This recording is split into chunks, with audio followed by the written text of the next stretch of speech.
Salut les gars, comme je vous ai promis, on va faire un tuto comment monter ceci en DSG. C'est parti. Alors forcément, DSG, c'est quoi? C'est une réponse moteur vraiment très réactive, un burst hyper rapide et une rafale sans précédent. On va faire le tuto? Allez, on suit. Donc nous revoilà avec la gearbox. Donc les vis elles ont été enlevées, j'ai vraiment fait ça hors caméra pour gagner du temps. Alors, comme on peut voir, on l'ouvre en deux. Et là on va attaquer le vif du sujet, comment monter donc sa gearbox en DSG. Alors un petit peu on va dire une petite présentation de la gearbox. L'ACU en deux parties. On a la première partie ici, la deuxième sur l'autre partie de la gearbox. Actuellement, j'ai mis des bearings 8 mm de chez Modify en céramique. Alors pourquoi? Parce que c'est les bearings les mieux qui existent pour l'instant en 8 mm. Ils sont mieux que de chez Kanzen. Donc là, pour l'instant, ils sont très solides et surtout, ils apportent une très bonne performance. Ensuite, dans la gearbox, voilà ce que j'y ai mis. Donc on voit bien le DSG, hein. Et voilà un petit peu tout l'ensemble. Alors je l'ai ouverte, pourquoi? Parce qu'il va falloir que je refasse le bouton là, enfin le air trigger, simplement que je le trouve encore un peu trop de débattement. Moi ce que je veux c'est vraiment tactile. J'ai l'habitude de ça, donc voilà. Et puis on va voir donc les éléments un à un. Alors hop, je vais zoomer un petit peu pour qu'on puisse voir et je vais recaler la caméra. Hop, allez, on est parti. Donc, alors ici on a le ressort de tappet plate. Hop, l'ensemble pneumatique.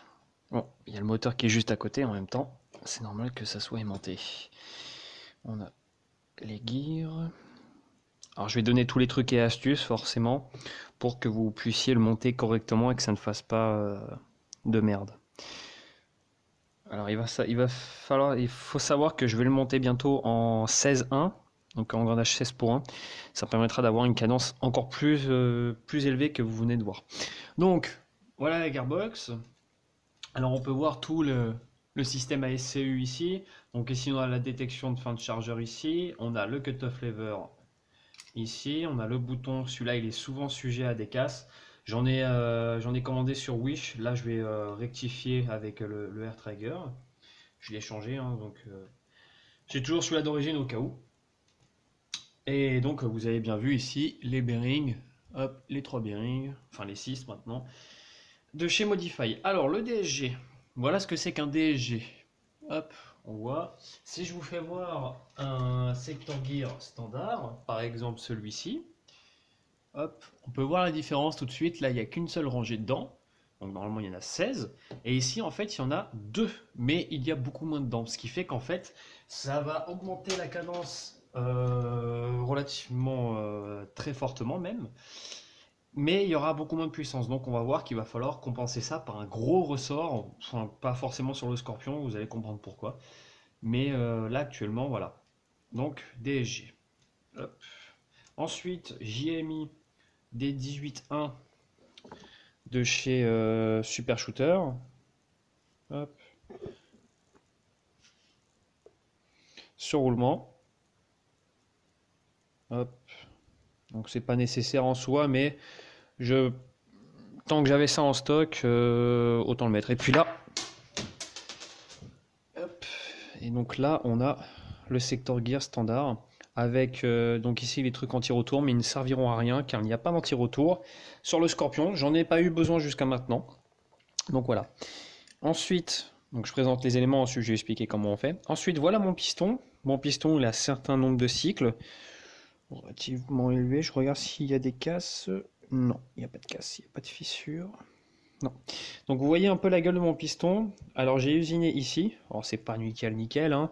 Je pouvais faire mieux, mais pour l'instant je touche plus à rien. Actuellement je suis à 8 grammes sans le rack et 9 grammes avec le rack. Voilà. Donc on a les trous ici, les trous d'origine en haut, les trous d'origine et encore en bas. Ensuite, le rack modifié, tête de piston d'origine. Hop. Ensuite, on va avoir la tappet plate qui a été modifiée, on peut le voir. Le cylindre, tête de cylindre Ultimate, donc en fait c'est du Lonex, tout simplement. Pour V2, ça passe très très bien. Le nozzle d'origine, tappet plate d'origine. Voilà. Donc, alors, pourquoi j'ai mis une tête de cylindre donc de chez Ultimate / Lonex? Simplement que d'origine, elle casse inévitablement. C'est simple. Moi, la mienne, elle n'a pas duré très très longtemps. Elle a fait 3-4 chargeurs maximum.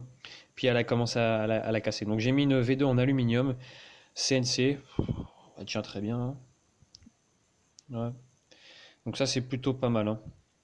Ensuite, il a fallu faire un AOE. Donc, un AOE, pour ceux qui ne le savent pas, je vais peut-être réussir à sortir. Alors, non, je vais pas réussir à sortir. Au fond, là, comme on peut le voir, autour, là, il y a un joint torique numéro 14. Ou alors, vous faites pas chier. Hop, on le voit bien. Vous faites pas chier. Vous prenez un joint de tête de piston. Est-ce que j'en ai un de dispo dans mon bordel? Normalement, oui. Après, c'est normalement. Pop, pop, pop. Non, j'en ai pas de dispo. Je sais pas où je les ai mis. Et en fait, il va falloir le coller sur la tête de cylindre. Bah, ça aussi, je dois en avoir une quelque part. Voilà. Nickel. Vous collez le joint au niveau d'ici. Donc en fait, ça va reculer votre piston en arrière légèrement, qui va corriger l'angle d'engagement du piston. Ça évite d'avoir des rattrapages, etc. Enfin, c'est pour fiabiliser tout l'ensemble. Ensuite, le cylindre d'origine, donc fait pour le canon. Hop. Voilà, il faut uniquement modifier ça au niveau de la partie pneumatique, hein. Ensuite, on a le nozzle d'origine. La tappet plate. Alors, la tappet plate, là, il va falloir bien falloir écouter. Sinon, ça risque de mal fonctionner quand vous allez monter donc le DSG. Alors, vous prenez tout ce qui est cylindre, tête de cylindre, nozzle, tappet plate, sans le ressort. Enfin, le ressort, vous le mettez pas. Le piston et la tête de piston. Vous mettez juste l'ensemble. Et ensuite, vous mettez le dual sector gear sur votre gearbox, comme ceci. Vous ne faites pas de calage, rien du tout. Pour l'instant, on n'est pas sur cette étape-là. Vous mettez tout votre ensemble, donc pneumatique, dans votre gearbox, et vous remettez votre tappet plate comme si elle était au repos. Sans le ressort, hein, bien entendu. Je précise bien encore une fois. Ensuite, est-ce que si je rapproche la caméra comme ceci, on va mieux voir. Alors ensuite, là, il va falloir que vous fassiez à la main, donc remonter à la main le sector gear, tac, en même temps que la tappet plate, donc c'est-à-dire comme ceci. Vous le remontez, hop, et là vous allez voir à un moment, la tappet plate ne pourra plus reculer, et vous allez voir que ici, vous voyez là, ici en fait la tappet plate va être relâchée, ce qui fait qu'en fait la bille va rentrer. Ça permettra donc d'engager une bille correctement, d'avoir le nozzle qui vient coller au joint hop-up dans le bloc, ce qui va créer une étanchéité correcte, hein, si même parfaite sur ce cas-là, c'est vraiment parfait. Et votre piston sera quand même en train d'être remonté. Donc en gros, en fait, sur certains DSG, quand vous ne faites pas bien votre tappet plate, par exemple, il va être ici, la tappet plate sera encore ouverte, et à partir de ce moment-là, elle va être relâchée, et le piston va être relâché. Donc en fait, il va y avoir une perte d'air, au niveau, en fait, le nozzle ne sera pas collé au joint hop-up, il y aura une perte d'air, et donc perte d'FPS.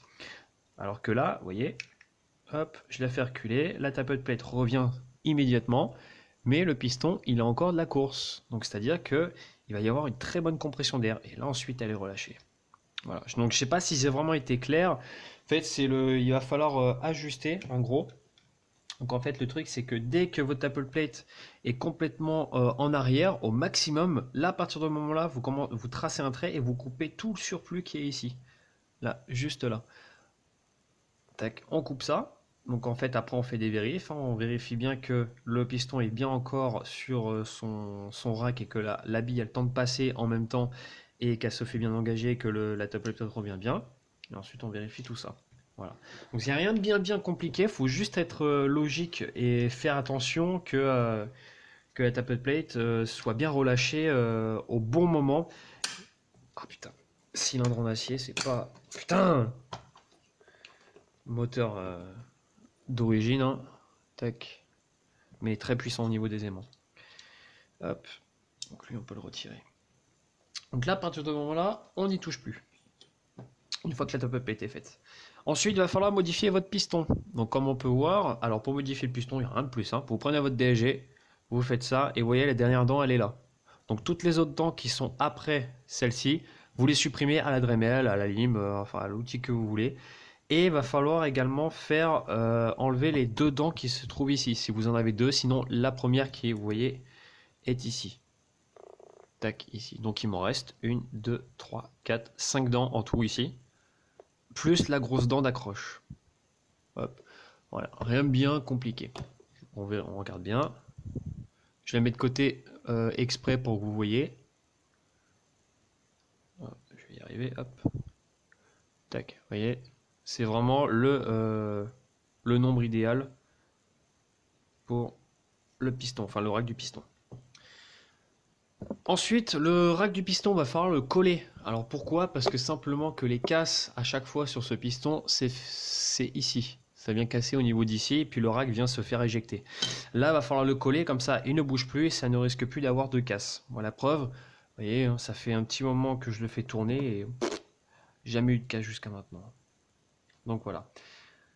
Pour ça, c'est donc la partie pneumatique. Ensuite, ce que vous pouvez faire, c'est prendre votre joint torique de tête de piston et le mettre autour du cylindre en enlevant la tapered plate. Donc en gros comme ceci, vous mettez autour, vous prenez un briquet et vous le faites chauffer tout en tournant le cylindre. Comme ça en fait ça va faire garder la forme du cylindre, ce qui fait qu'il va y avoir une meilleure étanchéité. Donc, on peut voir. Hein. Ouais, il n'y a plus beaucoup d'étanchéité. Ah si, c'est bon.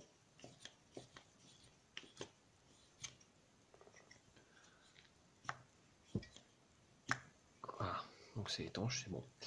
Nickel. Donc pour ça, voilà, vous voyez, c'est rien de bien compliqué. Le air trigger, je vais pas trop rentrer dans les détails parce qu'en fait, c'est un système de cale qui permet d'avoir une course de détente vraiment très très réduite. Si je commence à rentrer dans les détails, je pense que je vais vous perdre. Déjà que monter un DSG, c'est pas à la portée de tous non plus. Donc voilà. Ensuite, il va falloir, comme je vous l'ai dit tout à l'heure, compenser par un gros ressort. Moi, actuellement, c'est un M110. Je tape à 350 FPS. Non, vous ne rêvez pas, c'est bien un M110 et pas M120. C'est bien un M110. Il n'y a pas de cale. Et aucune cale. C'est le guide de ressort en acier donc pour Scorpion Evo que j'ai dû adapter hein, parce que les bavures étaient vraiment dégueulasses. Et donc je l'ai adapté. Donc voilà pour ça. Ensuite le moteur, comme je vous l'ai fait voir tout à l'heure, c'est le moteur AG basique, donc c'est un TND hein, tout simplement. Qui est très très bien, très très gros couple, c'est pour ça que j'ai une très grosse réactivité surtout. Ensuite, il va falloir faire votre calage. Donc, pour faire le calage, je vous demande de rapporter au lien de la Gearbox comment monter une Gearbox V2. Donc, je vous explique dans ce tuto comment on fait un très bon calage. Donc, vous voyez, hein, Bearing Modify, ça tourne. Et donc, n'hésitez pas à suivre ce tuto. C'est le tuto que j'utilise depuis très longtemps, que je fais depuis très longtemps et j'ai jamais eu de soucis jusqu'à maintenant. Du début, je vous ai dit qu'il n'y avait pas d'anti-retour. Oui, c'est exact. Moi, j'ai jamais eu de soucis également sur ça.